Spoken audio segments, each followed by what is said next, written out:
இப்போ நம்ம அங்கே தெரிகிற திருவெறும்பூர் மலைக்கோவிலுக்கு தாங்க போகிறோம்.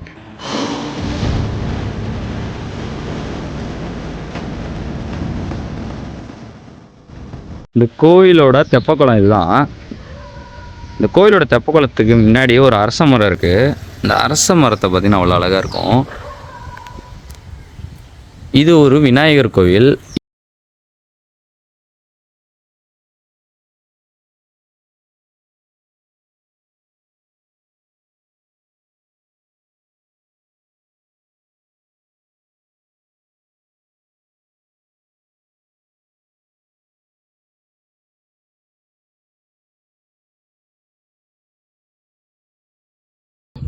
அனைவருக்கும் வணக்கம். நம்மளோட வரலாற்று பயணத்தில் இன்றைக்கி வந்திருக்க இடம் நம்ம திருவெறும்பூர் எறும்பீஸ்வரர் கோயிலுக்கு தான். திருச்சியிலேருந்து தஞ்சை நெடுஞ்சாலையில் அமைந்துள்ள திருவெறும்பூர் இங்கே அமைந்த மிகவும் பழமையான சோழர் கால திருத்தலம் தான் இந்த திருவெறும்பூர் எறும்பீஸ்வரர் கோவில்.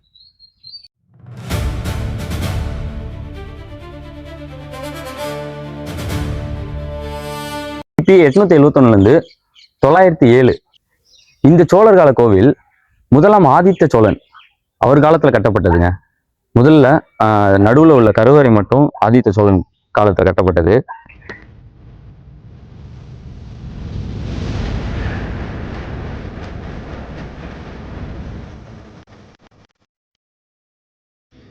இந்த கல்வெட்டு எல்லாமே நம்ம பாண்டிய பேரரசோட கல்வெட்டுங்க. பெரும்பாலான சோழர்களோட கோவிலில் பாண்டியர்கள் அதை கைப்பற்றும்போது அந்த கோவிலோட நுழைவாயிலே பார்த்தீங்கன்னா பாண்டியர்களோட தமிழ் மொழி பொறிக்கப்பட்டிருக்கும். ஏன்னா அந்த தமிழ் மொழியை பார்த்தீங்கன்னா எளிதாக படித்து புரிந்து கொள்ள அளவில் தான் இருக்கும். ஏன்னா இப்போ உள்ள தமிழ் மொழி மாதிரி தான் இருக்கும். இதுலேயும் பார்த்தீங்கன்னா நம்ம அந்த நீர்ப்பழனி சிவன் கோயிலில் பார்த்த அதே மாதிரியான கல்வெட்டு இங்கேயுமே நம்ம மலைக்கோயில் அடிவாரத்தில் நுழைவாயிலேயே இருக்குங்க. இது பாண்டியர்களோட கல்வெட்டு.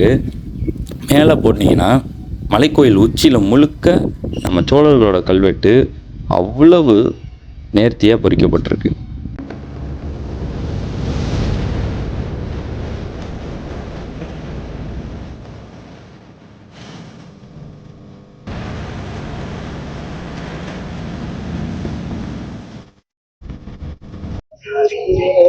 இந்த மலைக்கோவில் அடிவாரத்திலிருந்து 150 அடி உயரத்துல அமைஞ்சிருக்குங்க. இந்த கோவில் 150 அடி உயரத்திலையும் 125 படிக்கட்டுகளோட அமைந்ததுதான் இந்த அருமையான அற்புதமான மலைக்கோவில். இப்ப 125 படியை ஏறி போய் பார்ப்போம் அந்த அற்புதமான இந்த சோழர்களோட சிவாலயத்தை.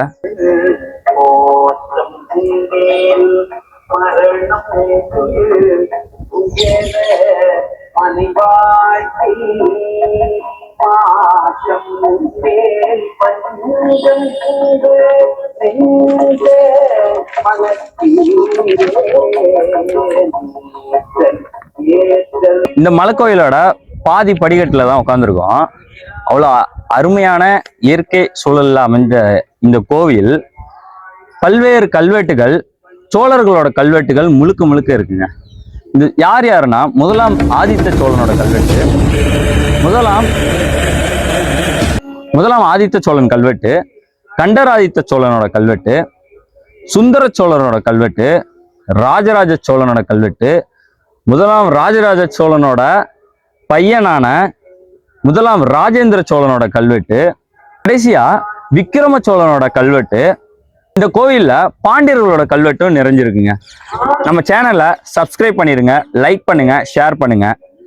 இன்றைக்கு நம்மளோட வரலாறு பகிரப்பட்டால்தான் அடுத்த தலைமுறை இந்த வரலாற்றை பற்றி தெரிஞ்சுக்க முடியும்.